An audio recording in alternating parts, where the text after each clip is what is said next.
Hi മക്കളെ, GAB exam ഒക്കെ കഴിഞ്ഞു. നിങ്ങളിൽ പലരും നല്ല രീതിയിൽ തന്നെ GAB എക്സാം അറ്റൻഡ് ചെയ്തു എന്നാണ് എൻ്റെ വിശ്വാസം. എന്നാൽ നിങ്ങളിൽ ഭൂരിഭാഗം പേരും ഫേസ് ചെയ്ത ചില പ്രശ്നങ്ങൾ എനിക്ക് വേണമെങ്കിൽ പിൻ പോയിൻ്റ് ചെയ്യാൻ പറ്റും. ഒന്നല്ലെങ്കിൽ മറ്റൊരു ഇഷ്യൂ നിങ്ങൾ ഇതിൽ ഫേസ് ചെയ്തിട്ടുണ്ടാകാനുള്ള ചാൻസ് വളരെ അധികമാണ്. ഒന്ന്, ആദ്യമായിട്ടാണ് ഒരു കമ്പ്യൂട്ടർ ബേസ്ഡ് എക്സാം നിങ്ങൾ എഴുതുന്നത്. ഒരു CBIT എക്സാം ആദ്യമായിട്ടാണ് എഴുതുന്നത്. അതിൻ്റേതായ എല്ലാ ടെൻഷനും ഉണ്ടായിരുന്നു. സോ ആദ്യത്തെ ഒരു കുറച്ച് നേരത്തേക്ക് ഫുള്ള് മൈൻഡൊക്കെ ബ്ലാങ്കായി പോയി. ഞാൻ വിചാരിച്ച രീതിയിൽ എനിക്ക് ഒരു ഇനിഷ്യൽ ടൈമിൽ പെർഫോം ചെയ്യാൻ സാധിച്ചില്ല. കുറച്ച് കഴിഞ്ഞപ്പോഴാണ് സെറ്റായത്. അതിന് ശേഷമാണ് ഒന്ന് പ്രോപ്പറായിട്ട് എക്സാം അറ്റൻഡ് ചെയ്യാൻ തുടങ്ങിയത്. അങ്ങനെ ഫീൽ ചെയ്ത ആൾക്കാരുണ്ടാകാം. അതുപോലെ തന്നെ മറ്റൊരു കാര്യമാണ്, ആദ്യം ഏത് സബ്ജക്റ്റ് എടുത്ത് എഴുതണം എന്നൊരു ഡൗട്ട് നിങ്ങൾക്കുണ്ടായിരുന്നു. അപ്പോൾ ചിലർ കെമിസ്ട്രി വെച്ച് സ്റ്റാർട്ട് ചെയ്തിട്ടുണ്ടാവും. അപ്പോൾ കെമിസ്ട്രിയിലെ ക്വസ്റ്റ്യൻസ് ബാക്കി ഫിസിക്സും മാത്സും ഒക്കെ വെച്ച് കമ്പയർ ചെയ്യുന്ന സമയത്ത് റിലേറ്റീവ്ലി കുറച്ച് എളുപ്പമാണ്.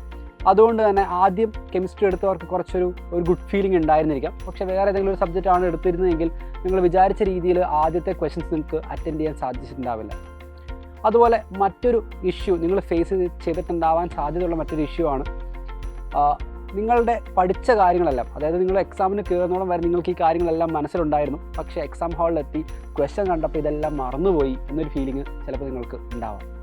അതുപോലെ തന്നെ നിങ്ങൾ ക്വസ്റ്റ്യൻസ് ഒക്കെ ചെയ്ത് അങ്ങനെ മുൻപോട്ട് പോയി. പക്ഷേ പെട്ടെന്ന് സമയം തീർന്നു പോയി. എനിക്ക് എല്ലാ ചോദ്യങ്ങളും അറ്റൻഡ് ചെയ്യാൻ സാധിച്ചില്ല. പല ചോദ്യങ്ങളും വായിക്കുമ്പോൾ തന്നെ വളരെ എളുപ്പമുള്ള ചോദ്യങ്ങളാണ്. പക്ഷേ അത് ആ സമയത്ത് നിങ്ങൾക്ക് അറ്റൻഡ് ചെയ്ത് തീർക്കാൻ പറ്റിയില്ല, അല്ലെങ്കിൽ പല ക്വസ്റ്റ്യൻസും പ്രോപ്പറായിട്ട് റിവ്യൂ ചെയ്യാനുള്ള സമയം നിങ്ങൾക്ക് കിട്ടിയില്ല. ഇങ്ങനൊരു ഇഷ്യൂവും നിങ്ങൾക്ക് ഫേസ് ചെയ്തിട്ടുണ്ടാവും. നിങ്ങൾ പലരും ഇതിനകത്ത് ഏതെങ്കിലും ഒരു ഇഷ്യൂയോ അല്ലെങ്കിൽ ഇതിന് ഏതെങ്കിലും ഒരെണ്ണത്തിൻ്റെ കോമ്പിനേഷനോ ആയിരിക്കും നിങ്ങൾ എക്സ്പീരിയൻസ് ചെയ്തിട്ടുണ്ടാവുക. ഈ പറഞ്ഞ പ്രശ്നങ്ങളെല്ലാം കാരണം ഞാൻ വിചാരിച്ചൊരു സ്കോർ അല്ലെങ്കിൽ ഞാൻ വിചാരിച്ചൊരു പേഴ്സൻറ്റേജിൽ എത്താൻ സാധിച്ചില്ല എന്നൊരു വിഷമം ചിലപ്പോൾ നിങ്ങൾക്കുണ്ടാവാം. നമ്മൾ GAB എക്സാം കണ്ടക്ട് ചെയ്യുന്നത് നിങ്ങളുടെ സ്കോറും പേഴ്സൻറ്റേജിലും മാത്രം അനലൈസ് ചെയ്യാൻ വേണ്ടിയിട്ടല്ല. ഈ പ്രശ്നങ്ങളെല്ലാം ഉണ്ട് എന്നും ഈ പ്രശ്നങ്ങളെല്ലാം നിങ്ങൾ ടാക്കിൾ ചെയ്യേണ്ട ചെറിയ ചെറിയ പ്രശ്നങ്ങളാണെന്നുള്ള ഒരു അവബോധം സൃഷ്ടിക്കാനും കൂടിയാണ്.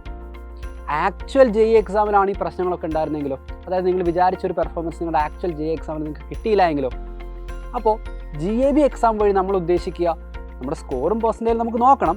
പക്ഷേ അതിന് പുറമെ ഈ പറഞ്ഞ പ്രശ്നങ്ങൾ, ഒരു സ്ട്രാറ്റജീൻ്റെ ഇഷ്യൂ അല്ലെങ്കിൽ നമ്മുടെ പ്ലാനിങ്ങിൻ്റെ issue, exam stress, time management, ഇങ്ങനെയുള്ള എല്ലാ പ്രശ്നങ്ങളും നമ്മൾ എന്ത് ചെയ്യണം? ടാക്കിൾ ചെയ്യണം. സോ ഈ പ്രശ്നങ്ങളെല്ലാം ടാക്കിൾ ചെയ്ത് ഈ പ്രശ്നങ്ങളെല്ലാം അഭിമുഖീകരിച്ച് ഫെമിലിയറൈസ് ആയി ഫുള്ളി എക്വിപ്ഡ് ആയിട്ട് വേണം നമ്മൾ ആക്ച്വൽ JEE എക്സാമിൽ നമ്മൾ അപ്പിയർ ചെയ്യാൻ. ആ ഒരു JEE എക്സാം അറ്റ്മോസ്ഫിയർ, ആംബിയൻസ് നിങ്ങൾക്ക് വേണ്ടി ക്രിയേറ്റ് ചെയ്യുക. ഇതാണ് GAB എക്സാം വഴി സൈലം ഉദ്ദേശിക്കുന്നത്.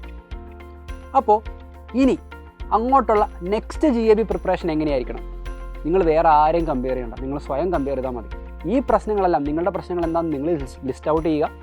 ആ പ്രശ്നങ്ങൾ എങ്ങനെ ടാക്കിൾ ചെയ്യുക എന്നുള്ളത് ഞങ്ങളും നിങ്ങൾക്ക് വേണ്ടി പറഞ്ഞു തരുന്നതായിരിക്കും. സോ നിങ്ങൾ ഈ ഇഷ്യൂസ് എല്ലാം റെക്ടിഫൈ ചെയ്തിട്ട് വേണം അടുത്ത GAB എക്സാം അറ്റൻഡ് ചെയ്യാൻ. അപ്പോൾ നെക്സ്റ്റ് GAB വരുമ്പോഴത്തേക്കും ഈ പറഞ്ഞ സ്കോറും പേഴ്സൻറ്റേജിലും അടുത്ത GAB സ്കോറുമായിട്ടാണ് നിങ്ങൾ കമ്പയർ ചെയ്യേണ്ടത്. ഈ GABയിൽ ഉണ്ടായിരുന്ന പ്രശ്നങ്ങളെല്ലാം നിങ്ങൾക്ക് റെക്ടിഫൈ ചെയ്യാൻ GAB 2 വഴി സാധിച്ചോ? ഇതാണ് നിങ്ങൾ ചെക്ക് ചെയ്യേണ്ടത്. ഒരു സെൽഫ് കമ്പാരിസൺ ആണ് ഇവിടെ നിങ്ങൾക്ക് ആവശ്യം, അല്ലാതെ വേറൊരാളുടെ മാർക്കോ സ്കോറോ ആയിട്ട് നിങ്ങൾ ഒരിക്കലും കമ്പയർ ചെയ്യേണ്ട ആവശ്യമില്ല.